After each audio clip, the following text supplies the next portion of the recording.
A long time ago, there lived an old poet, a thoroughly kind old poet. As he was sitting one evening in his room, a dreadful storm arose without, and the rain streamed down from heaven. But the old poet sat warm and comfortable in his chimney-corner, where the fire blazed and the roasting apple hissed. "Those who have not a roof over their heads will be wetted to the skin," said the good old poet.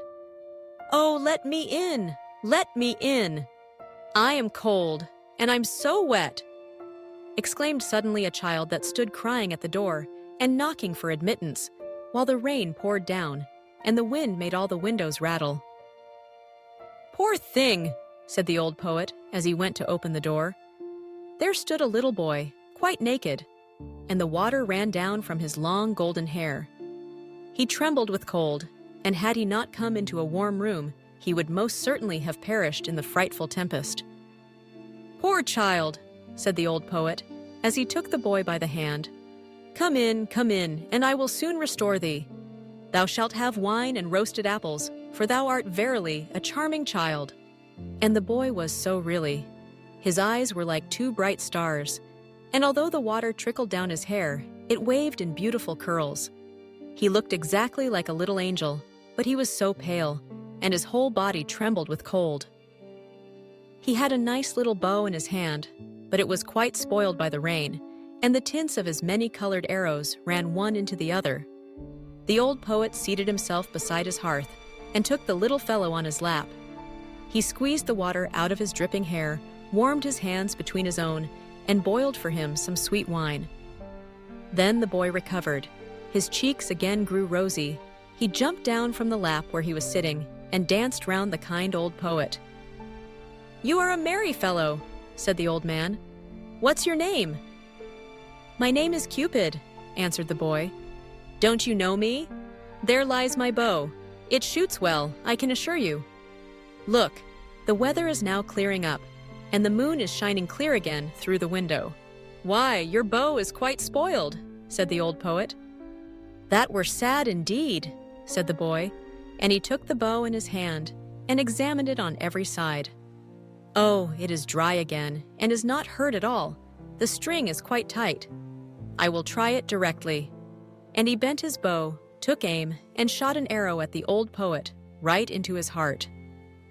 "You see now that my bow was not spoiled," said he, laughing, and away he ran. The naughty boy, to shoot the old poet in that way, he who had taken him into his warm room, who had treated him so kindly, and who had given him warm wine and the very best apples.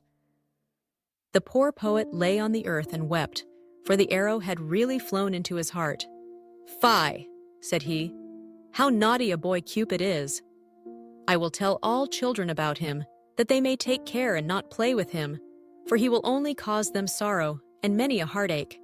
And all good children to whom he related this story took great heed of this naughty Cupid, but he made fools of them still, for he is astonishingly cunning. When the university students come from the lectures, he runs beside them in a black coat and with a book under his arm. It is quite impossible for them to know him, and they walk along with him arm in arm, as if he too were a student like themselves. And then, unperceived, he thrusts an arrow to their bosom. When the young maidens come from being examined by the clergyman, or go to church to be confirmed, there he is again close behind them. Yes, he is forever following people. At the play, he sits in the great chandelier and burns in bright flames, so that people think it is really a flame, but they soon discover it is something else. He roves about in the garden of the palace and upon the ramparts. Yes, once he even shot your father and mother right in the heart. Ask them only, and you will hear what they'll tell you. Oh, he is a naughty boy, that Cupid. You must never have anything to do with him. He is forever running after everybody.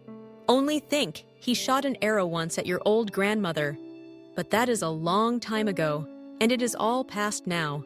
However, a thing of that sort she never forgets.